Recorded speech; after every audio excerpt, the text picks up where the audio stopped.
কৃষ্ণ কৃষ্ণ শুধু শ্রী কৃষ্ণ। আপনার বাড়িতে কেউ যদি মারা যায়, মৃত ব্যক্তির ছবিটা রাখবেন না। মানে মরে গেছে, মরা অবস্থার ছবি দেওয়ালে টাঙিয়ে রাখবেন না। রাখা যায় না তা নয়, রাখা যায়, কিন্তু কেউ যদি ভোরবেলায় উঠে হঠাৎ থেকে ভয় খেয়ে যায়, এই জন্য বড় বড় পণ্ডিতদের মতবাদ, আগে যখন উনি বেঁচে ছিলেন ওই ছবিটা ফুলের মালা দিয়ে টাঙিয়ে রাখো। কোন দেওয়ালে টাঙাবেন? পূর্ব, পশ্চিম, উত্তর, দক্ষিণ, কোন দেওয়ালে টাঙাবেন? বলছে উত্তর দেওয়ালে টাঙাবেন, দক্ষিণ দিকে মুখ করে। উত্তর দেওয়ালে মৃত ব্যক্তির ছবি টাঙাবেন, দক্ষিণ দিকে মুখ করে। কেন বলুন তো? দক্ষিণ দিকটা হচ্ছে জমের দুয়ার, ওই দিকে মুখ করে যদি রাখা যায় উনারও মঙ্গল হয়, আপনার গৃহেরও মঙ্গল হয়, মঙ্গল হয়। স্মৃতিশাস্ত্র বলছে এই যে দেখাবেন, দক্ষিণ দিকে মাথা করে শুতে হয়, উত্তর দিকে মাথা করে শুতে নেই। আমাদের একটা প্রচলিত কথা আছে, কেউ যদি আমাদের মারা যায় তবে উত্তর দিকে মাথা করে শুয়ে রাখে, এই জন্য আপনারা উত্তর দিকে মাথা করে শোন না। এটা একটা প্রচলিত কথা, কিন্তু শাস্ত্রের কথা কি? আপনি দক্ষিণ দিকে মাথা করবেন, উত্তর দিকে পা করবেন কেন? আমাদের পূর্বপুরুষগণ, কাকা, বাবা, মামা, দাদু যারা মারা গেছেন তারা কোন দিকে বাস করছে? দক্ষিণ দিকে। এই জন্য আপনি যদি বিছানাটা তৈরি করে যদি দক্ষিণ দিকে পা করে শোন, তাহলে আপনার পূর্বপুরুষগণকে আপনাকে অপমান করা হচ্ছে। এই জন্য মাথায় রাখবেন যেন দক্ষিণ দিকে মাথা হয়, উত্তর দিকে পা হয়, কিংবা যদি বাড়িতে জায়গা না থাকে পূর্ব দিকে মাথা হয়, পশ্চিম দিকে পা হয়। কে বলল? নীতি শাস্ত্র বলছে এই কথাগুলো। এইবার আরেকটা শিক্ষা দিয়ে যায়, দক্ষিণ দিকে বসে বাড়িতে খাবার খেতে নেই। খুব ভালো করে শুনবেন, এই কথাগুলো আপনাদের সাংসারিক জীবনে কাজে লাগবে। কি? যে দক্ষিণ দিকে মুখ করে কেউ খাবার খাবেন না। কেন খাবেন না? বলছে দক্ষিণ দিকে মুখ করে যদি কেউ খাবার খায়, নীতিশাস্ত্র বলছে 1 বছরের মধ্যে তার শরীরে কঠিন কঠিন রোগের জন্ম হয়। আপনারা যখন বিয়ে বাড়ি যাবেন, উৎসব বাড়ি যাবেন, তখন দক্ষিণ দিকে খেতে পারেন, কিন্তু বাড়িতে যখন আপনি খাবার খাবেন তখন মাথায় রাখবেন যে দক্ষিণ দিকে মুখ করে যেন আপনারা খাবার না খান, শরীরে রোগগ্রস্ত হওয়ার সুযোগ থাকবে। এইবার দক্ষিণ দিকে পিঠ করে ল্যাট্রিন পায়খানা যেতে নেই। কেন? ওনাদেরকে অপমান করা হয়। এইবার বলে দিই মায়েরা, যে যেখানে বসে আছেন, বাড়িতে প্রদীপ জ্বালান তো? প্রদীপ কিন্তু সবসময় দেখতে পাই আপনারা প্রদীপটা ভগবানের সোজাতে জ্বালিয়েছেন। এগুলো জেনে নিতে হয়, সংসারে কিছু মঙ্গল হয়। এত কিছু করছেন কিন্তু মঙ্গল পাচ্ছে না কেন? আইনে করলে পাবেন, বেআইনে করলে পাবেন না। লাইনে করুন, আপনার কাজ আছে। সবাই লক্ষ্য করুন, প্রদীপ জ্বালাবেন, তিল বা তেলের প্রদীপ। তিল বা তেলের প্রদীপ ভগবানের বাঁ দিকে। এই যে মন্দির রয়েছে, এই মন্দিরের সোজাতে কিন্তু প্রদীপ নয়, তিল বা তেলের প্রদীপ ভগবানের বাঁ দিকে। এবং ঘিয়ের প্রদীপ সবসময় ভগবানের ডান দিকে, সোজা নয়। এইবার সবাই লক্ষ্য করুন, ওই যে প্রদীপটা রয়েছে, ওই প্রদীপটার নিচে কি দিতে হয় এইটাই তো আমরা জানি না। এই জন্য আমাদের অমঙ্গল হয়, আমরা জানতে পারি না। শাস্ত্র বলছে প্রদীপের নিচে আপনি ধান দেবেন, গম দেবেন, কিংবা চাল দেবেন। হয় ধান, নইলে গম, নইলে চাল, সামান্য ছড়িয়ে দেবেন, তারপর প্রদীপ রাখবেন। যদি কিছু না পান, কতগুলো ফুলের উপরে প্রদীপটা রাখবেন, এটা আপনার দাম। আপনি যখন গাছ থেকে ফুল তুলতে যান, তুলসী পাতা তুলতে যান, বলুন তো, যদি কাউকে না বলে নেওয়া হয়, চুরি করা হয় না? জোরে বলে হ্যাঁ না? তাহলে ফুল গাছ থেকে যখন ফুল তুলবেন ভগবানকে দেবার জন্য, তখন গলায় কাপড়টা দিয়ে বলবেন, হে বৃক্ষ মাতা, তোমার বক্ষ বিদীর্ণ করে যে ফুল দিয়েছো আমি গোবিন্দ সেবায় লাগাবো, তোমার আঘাত হবে, তুমি নিজ গুণে আমায় ক্ষমা করে দিও। যদি এত বড় কথা না বলতে পারেন, তাহলে তুলসী বৃক্ষের কাছে বা ফুল গাছের কাছে আপনি মাথা নিচু করে একবার প্রণাম করবেন, তারপর আপনি তুলবেন, আপনার লাভ আছে। বলে তুলতে হয়, তবে চুরি করা হয় না। না বলে তুললে চুরি করা হয়। এই স্মৃতিশাস্ত্র বলছে, আমি যে বই থেকে বলছি বইটার নাম স্মৃতিশাস্ত্র, তাতে বলছে যে বাড়ি বানাবেন, কিন্তু বাড়িতে ঈশান কোণে ভগবানের মন্দির করবেন, বাড়িতে অগ্নি কোণে রান্নাঘর করবেন। আর জ্যোতিষশাস্ত্র বলল ঈশান কোণে বাথরুম পায়খানা করবেন না। যদি কারো বাড়িতে ঈশান কোণে বাথরুম পায়খানা হয়, জ্যোতিষশাস্ত্র বলছে লিখে নিন, সর্বেরই আশ্রমে বসে বসে 1 থেকে 2 বছরের মধ্যে তার বাড়িতে 1 থেকে 2 জন কি করছে? সুসাইড করবার জন্য রাস্তাতে এগোচ্ছে। একবারে 100%।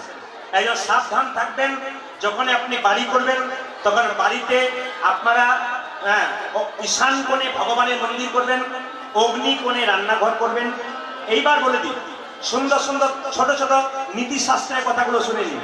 কি বললো, কি বললো? এইদিকে বাড়িতে মুকুন্দ সরকার বাড়িতে একটা গোপীনাথের মন্দির তৈরি করলেন। সেই সময়কার বাংলার নবাবকে নবাব হুসেন শাহ মালদা থেকে আসছেন।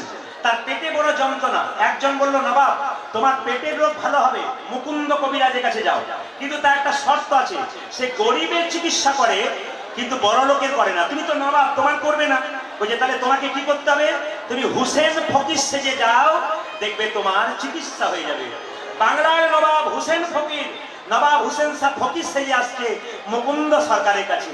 দেখলো প্রচুর লোক লাইন দিয়ে দাঁড়িয়ে আছে। সরবেরি আশ্রমে আজকে কীর্তন হচ্ছে, যারা কীর্তন শুনতে আসবে অনেকে ঢুকতে পায়নি, প্রচুর লোকের ভিড়। সেরকম দেখতে পাচ্ছে প্রচুর লোক লাইন দিয়ে দাঁড়িয়ে আছে। কিন্তু নবাব বলল হুসেন ফকির সেজে, বাবা আমাকে একটু জায়গা করে দাও তো, আমি ফকির মানুষ, আমার পেটে যন্ত্রণা করছে, একটু জায়গা করে দাও। সবাই আগে জায়গা করে দিল। তখন মুকুন্দ সরকার সকালবেলায় বসে ভগবানের গুণকীর্তন করছে। এবার সবাই জেনে নিন, এই পদাবলীটা পূর্ণভাবে গাইব তার আগে বলি, আপনারা যারা কীর্তন শুনতে এসছেন অনেকের ললাটে আমি তিলক দেখতে পাচ্ছি। আস্তে এদিকে, অনেকের ললাটে তিলক দেখতে পাচ্ছি, কিন্তু অনেকে দেখতে পাচ্ছি না। বৈষ্ণব বাবারা অনেকে নেয়, মুছে গেছে। আমি তিলক নিয়েছি, আপনারা দেখতে পাচ্ছেন। আপনার তিলক নেবেন, কিন্তু আমাদের হিন্দু সমাজে একটা লজ্জার ব্যাপার কি বলুন তো, যদি কোনো মেয়ে তিলক নিয়ে রাস্তা দিয়ে যায় গলায় মালা নিয়ে, পাশের বাড়ির 5টা মেয়ে বলবে একসঙ্গে, বাবারে হারানের বইয়ের কি ঢং দিদি, গলায় মালা, ভগবান বোধহয় ওর কাছে আছে। এইটাই হিন্দুদের সবচেয়ে লজ্জার ব্যাপার। আপনি তিলক মালা নেবেন, আপনার পেছনে 50 জন আপনাকে বন্ধ করার চেষ্টা করবে। অন্যান্য ধর্মের মানুষ ধর্ম করলে তাদের পেছনে মানুষ ছুটে যায়, করো করো, আমি না করি তুমি করো। আর লজ্জা আমাদেরকে হরিনাম করলে তার পেছনে 1000 জন ছুটে যায়, যাতে বন্ধ করা যায়। একটা সুন্দর কথা শুনুন, তিলক যারা করতে পারছেন না, আমি আপনাদের বলবো, আপনার দুপুর বেলায় ভাতের সঙ্গে কি খাবেন ওইটার দিকে তাকাবো না, কিন্তু একটা কাজ আপনারা করবেন। তিলক যখন করবেন, কাল থেকে আপনারা এটা করতে পারেন। যতজন কীর্তন শুনতে এসছেন মনোনিবেশ করে শুনবেন এই দামি কথাগুলো। যদি কারো মনে হয় যে আমাদের মতো তিলক নিলে আপনাদের লজ্জা লাগবে, তাহলে এক কাজ করুন, দুপুর বেলায় স্নান করবেন। প্রত্যেকটি মায়ের কাছে, দিদির কাছে আমার নিবেদন রইল, দুপুর বেলায় স্নান করবেন। স্নান করে একটু জল নেবেন হাতে, জল নিয়ে কি করবেন, এই আঙুলটা করে সেই জলটাকে নিয়ে হরে কৃষ্ণ কৃষ্ণ কৃষ্ণ হরে হরে, হরে রাম রাম রাম হরে হরে, হরিনাম করতে করতে জল তিলক করবেন। শাস্ত্রের বিধিতে জল তিলকের নিয়ম আছে। যদি ওইরকম তিলক করে লোকে ঠাটা করে আপনি মনে করেন আপনার ধর্ম হবে না, মনে করছেন, তাহলে এক কাজ করবেন, শাস্ত্র বলে দিয়েছে স্নান করার পর আপনার জল তিলক করতে পারেন। জল তিলক নিলে কেউ দেখতে পাবেন আপনার তিলক হয়ে গেল। আপনি কি খাবেন সে প্রশ্ন নয়, কিন্তু তিলক নিলেন। আগে স্কুলে ভর্তি হন, তবে তো আপনি পাকা তিলক করবেন। স্কুলে ভর্তি না হলে হবে, আগে আপনাকে শুরু করতে হবে। তো এইবার লক্ষ্য করুন, যদি কেউ হাফ তিলক নিতে চান, তাহলে একটা প্রশ্ন করে দিই আপনাদের। একটা বাচ্চা ছেলে প্রথমে সাইকেলে চাপে, বলুন তো সিটে চাপে না হাত পেডালে যাবে? জোরে বলুন। যে ঘুমাচ্ছে সে বলুন। উনি ভাবছেন খালি আমার দিকেই তাকাচ্ছে, আর কারো দিকে তাকাবে না। না, ফাঁকিবাজ ছেলের দিকে তো মাস্টারমশাই আগে তাকাবে। এই দিকে তাকাবেন। কি বললাম? তিলক যদি নেবেন, তাহলে বাচ্চা ছেলে সাইকেলে চাপলে হাত পেডালে চাপে। আপনি তুলসী মঞ্চে জলটা ঢালছেন, তখন এই আঙুলটা করে আপনি হরে কৃষ্ণ মহামন্ত্র নিয়ে কাঁচা মাটি তুলসী গাছ থেকে নিয়ে কপালে নেবেন, হরে কৃষ্ণ বলে। প্রশ্ন করবেন আপনারা, ওটা হাফ তিলক হয়ে গেল। আপনার বাচ্চাকে দেবেন, আপনারা নেবেন। ধর্মের পথটা শুরু করুন। বাঘিনী তার বাচ্চাকে সাঁতার শেখায়, আগে বাঘিনী জলে নেমে যায়, তারপর বাচ্চারা নামে। বাচ্চা জানে মা জলে নেমেছে, ভয় নাই, বাচ্চাও মায়ের পেছন পেছন নামে। বাবারা তো সংসারের কাজে ব্যস্ত থাকে, ব্যবসা বাণিজ্যতে। মায়েদের কর্তব্য কি? সংসারে ধর্মের পথে নামানোর দায়িত্ব আপনাদের বাচ্চার উপর আপনার আছে। যিনি আমাদের রাষ্ট্রপতি ছিলেন, তিনি হচ্ছেন এপিজে আব্দুল কালাম। তিনি একটা দামি কথা বলেছেন, একটা মায়ের কোল 100টা স্কুলের সমান। একটা মায়ের কোল 100টা স্কুলের সমান, আর একটা বাবা হলো 100টা শিক্ষকের সমান। এই জন্য মায়ের দায়িত্ব সবচেয়ে বেশি। কেন? আমাদের ভাষা কি ভাষা? মাতৃভাষা না পিতৃভাষা? জোরে বলুন। মাতৃভাষা। মায়ের কোলে থেকেই তো বাচ্চা ভাষা শেখে, ওই জন্য মায়ের দায়িত্ব সবচাইতে বেশি। শুনবেন মন দিয়ে, আমি বললাম এই আঙুলটা করে তিলক নেবেন। এই আঙুলটার নাম কি দেখে নিন, বুড়ো আঙুল, বৃদ্ধাঙ্গুষ্ঠী। এই আঙুলটার নাম কি তারজানি। এই আঙুলটার নাম কি মধ্যমা। এই আঙুলটার নাম কি অনামিকা। এই আঙুলটার নাম কি কনিষ্ঠা। তাহলে প্রশ্ন করবেন এটার নাম অনামিকা মানে কি, এর কোনো নাম নেই? আছে।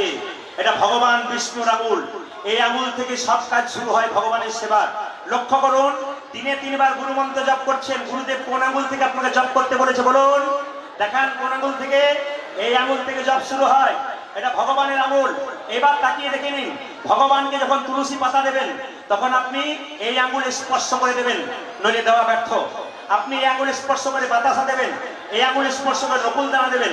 এই আঙুলটা কিন্তু স্পর্শ করছে, এটা ভগবান বিষ্ণুর আঙুল। এই দেখুন, ও তাহলে তিলক ললাটে তিলক মাখা তিলক ঝলমল করি আমার বিনোদ গলা বিনোদ মালা বিনোদ দোলে ও তার বিনোদ ললাটে বিনোদ তিলক বিনোদ সাজে আমার বিনোদ বিনোদ সাজে বিনোদ হাতে বিনোদ করেতে বিনোদ মুরলী বিনোদ করিতে বিনোদ পুরা বিনোদ করেতে বিনোদ মুরলী বিনোদ করিতে বিনোদ মুরলী বিনোদ বাজে বিনোদ বাজে। উড়ে ধরি।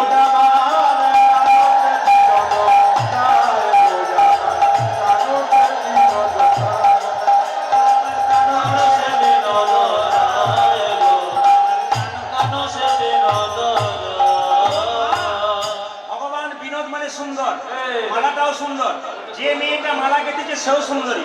বিনোদ গলায় বিনোদ মালা বিনোদ দোলে আমার বিনোদ গলায় বিনোদ মালা বিনোদ দোলে বিনোদ গলায়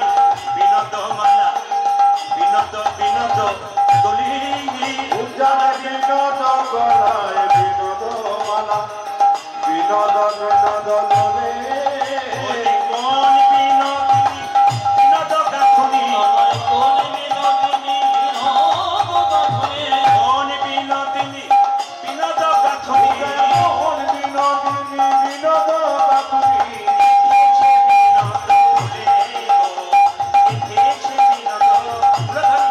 আমার কানো সে বিনোদ যায় গো কানো সে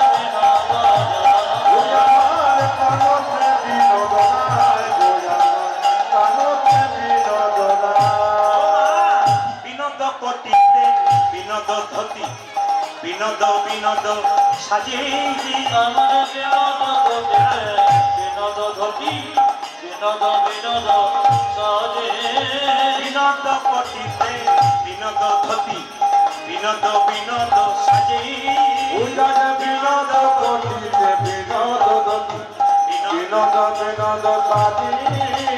বিনোদ চরণে বিনোদ মুরহা বিনোদ চরণে বিনোদ নুপুর বিনোদ চরণে বিনোদ আমার বিনোদ বাজে গো বিনোদ বাজে ধনি। আমার কানো সে বিনোদ যায় গো কানো সে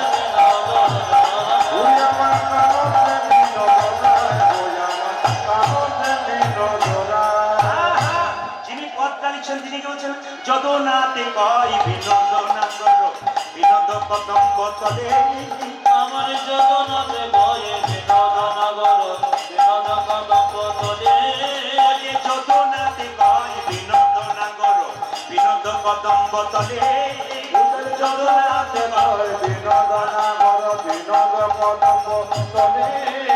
ওরে বিনোদিনী বিনোদ হেরিয়া কোন বিনোদিনী বিনোদ ফেরিয়া কত বিনোদিনী বিনোদ হেরিয়া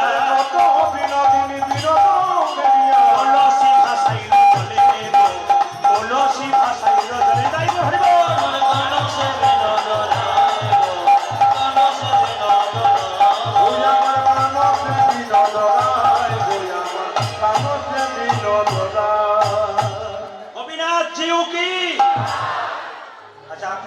আসুন তো। চশমা পরে এদিকে আসুন। এই যে আপনাকে বলছি, আপনাকে চশমা পরে এদিকে আসুন, এদিকে আসুন। এখানে আসুন। আপনাকে এদিকে আসুন। আসুন। না না না, আপনাকে ডাকিনি। মুকুন্দ সরকার নবাবকে ডাকছে। মানে এত লোক লাইন দিয়ে দাঁড়িয়ে আছে, সবার মধ্যে নবাবকে ডেকেছে, আপনি এদিকে আসুন তো। কি নাম আপনার? আমার নাম হুসেন ফকির। মানে চিনতে দিল না, আমি নবাব বলি। আমার নাম হুসেন ফকির। কি হয়েছে? আমার আমার আমার পেটে যন্ত্রণা হয়েছে বাবা, খুব কষ্ট, আমি কষ্ট পাচ্ছি, ভালো হচ্ছে না, একটু ওষুধ দাও। আচ্ছা এক কাজ করো, তোমার শরীরের জামাটা খুলে ফেলো তো। এত বড় বাংলার নবাব মনে মনে ভাবছে আমাকে জামা খুলতে বলছে, কিন্তু আমার রোগ যদি ভালো না হয় তাহলে বুঝবে আমি কে এসেছি। এই যে এত লোক লাইন দিয়ে দাঁড়িয়ে আছে, দেরি করলে হবে না, জামা খোলো। নবাব হোসেন শাহ ফকির সেজে জামাটা খুলে দিয়েছে। এবার বলছে এক কাজ করো, মাটির বারান্দাতে গড়াগড়ি দাও। যখনই মাটির বারান্দাতে গড়াগড়ি দিচ্ছে, সঙ্গে সঙ্গে বলছে আমি মাটির বারান্দাতে গড়াগড়ি দেবো, সোনার কলঙ্ক ছাড়া শুই না। রোগ যদি ভালো না হয় তাহলে বুঝতে পারবো আমি কে এসেছি। এ ভাবছো কি? মাটির বারান্দাতে গড়াগড়ি দাও। যেই না গড়াগড়ি দিয়েছে, অমনি চমকে উঠে বললো, কবিরাজ কি তোমার এখানে ওষুধ দেওয়া থাকে নাকি? বলে কেন? যেই না গড়াগড়ি দিলাম অমনি আমার অর্ধেকটা পেটের রোগ ভালো হয়ে গেল। কবিরাজ বললো কি জানি, সবাইকে দিতে দিতে এক একটু পড়ে গেছে, তোমার হয়তো কাজে লেগে গেছে। দেখি হাঁ করো তো, আসল ওষুধটা দিয়ে দিই। যেই না হাঁ করেছে, আসল ওষুধটা দিয়েছে, আর মুকুন্দ কবির ওষুধে নবাবের পেটের রোগ ভালো হয়ে গেছে। নবাব বলে উঠলো, মুকুন্দ। মুকুন্দ বলল, কার এত বড় সাহস যে আমার নাম ধরে ডাকছে? বলছে আমি হলাম সারা বাংলার নবাব হোসেন শাহ। আমি তোমাকে পরীক্ষা করতে এসেছিলাম, তুমি কত বড় কবিরাজ। সত্যি তুমি বড় কবিরাজ। শোনো, শ্রীখণ্ডতে তোমার তো অভাব ছিল, আমি নবাব হোসেন শাহ গোটা শ্রীখণ্ডটা আমি তোমার নামে লিখে দিলাম। বলুন তো বাবা, ঈশ্বর যা করে তা, জোরে বলতে হবে, ঈশ্বর যা করে তা। না, আমি একটু জোরে শুনতে চাই। ঈশ্বর যা করে তা। যদি এখন বৃষ্টি নেমে যায়, ঈশ্বর যা করে তা। আপনারা বলছেন মঙ্গলের কমিটির কি অবস্থা? আচ্ছা এদিকে দেখান, আমরা ভালো হলে ভালো আর মন্দ হলে মঙ্গল নয়। যেমন একজনের ছেলে মাধ্যমিক পরীক্ষায় ফেল করেছে, তার সামনে গিয়ে বলুন ঈশ্বর যা করে তা মঙ্গলের জন্য করেছে। কি বলবে? বাজে বকবেন না। লক্ষ্য করুন, ভালো হলে ভালো, মন্দ হলে মন্দ। মুকুন্দ সরকারকে গোটা শ্রীখণ্ডটা লিখে দিয়ে চলে গেল বাবা। তবে একটা কথা শুনবেন, যখন মুকুন্দ সরকারের কথাই ধুলোতে গড়াগড়ি দিয়ে, আজকে আপনার আমি যে পদাবলীটা গাইবো, যে পদটা গাইবো, যদুনাথ দাসের পদ, সবাই মিলে একটু তালি দেবেন। কেন? মুকুন্দ সরকার গান গাইছে আর নবাব দেখছে। কি গাইছে? এই দেখুন, আমার কানু সে বিনোদ রায় গো, আমার কানু সে বিনোদ রায়।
বিনোদ তিলক বিনোদ বিনোদ সাজে গো আমাদের বিনোদ ললনে বিনোদ বিনোদ বিনোদ বিনোদ সাজে বিনোদ ললাটে বিনোদ তিলক বিনোদ বিনোদ সাজে গো উদার বিনোদ